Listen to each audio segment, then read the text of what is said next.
Hello again, my friends, and welcome back. Today we're dipping our toes once more into the works of Hans Christian Andersen. The story I'm reading you today is called The Talisman.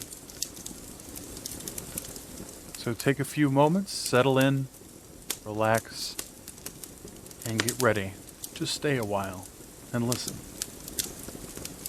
A prince and a princess were still on their honeymoon. They felt so extremely happy. Only one thought disturbed them. It was this: will we always be as happy as we are now? And so they wanted to own a talisman that would protect them against every disappointment in marriage. Now they had often heard of a man who lived in the forest, and one who was held in high esteem by everyone for his wisdom. He knew how to give the best advice for every hardship and misery. The prince and princess went to him and told him what was troubling them.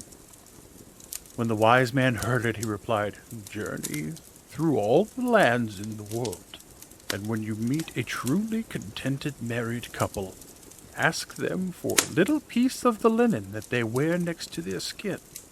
When you get it, always carry it with you. That is an effective remedy." The prince and princess rode off, and soon they heard of a knight who, with his wife, was said to live the happiest of lives. They came up to the castle and asked them themselves whether in their marriage they were as extremely happy as rumor would have it. "Of course," was the reply, "except for one thing. We have no children." Here, then, the talisman was not to be found, and the prince and princess had to continue on their journey to seek out the most perfectly contented married couple. Next, they came to a city in which, they heard, an honest burgher lived with his wife in the greatest harmony and contentment. They went to him too, and asked whether he really were as happy in his marriage as people said. "Yes, indeed I am," replied the man. "My wife and I live the best of lives together. If only we didn't have so many children. They cause so much sorrow and anxiety." The talisman was not to be found with him either, and the prince and princess journeyed on through the land and inquired everywhere after contented married couples, but not one came forward.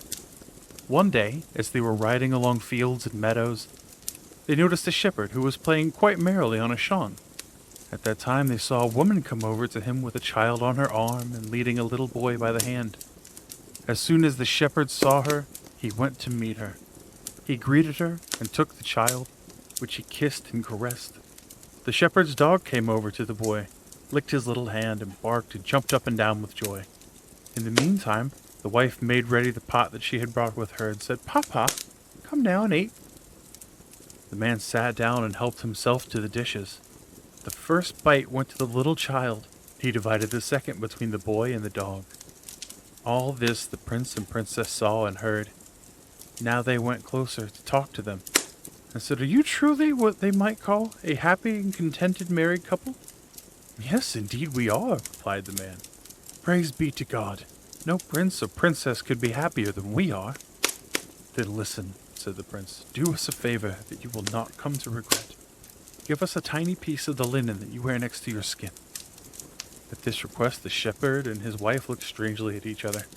At last he says, "Heaven knows we would gladly give it to you. Not just a tiny piece, but the whole shirt and petticoat, if only we had them. We don't own a thread." So the prince and princess continued on their journey without any success. At last they grew tired of this long, fruitless wandering, so they headed for home.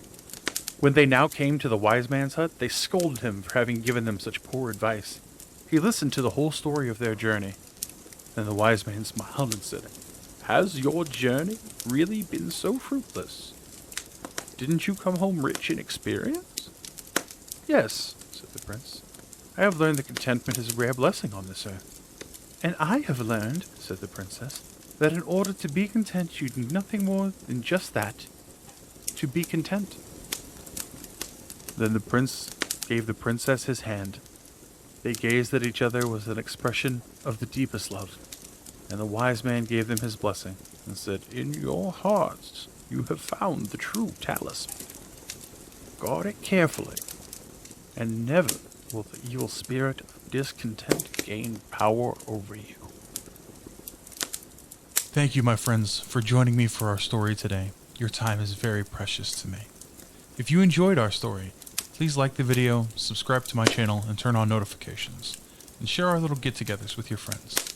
All of these things are incredibly helpful to get our stories out to more friends. I had such a wonderful time with you all today, and I hope you'll join me again tomorrow, where I will read a new tale and invite you once again to stay a while and listen.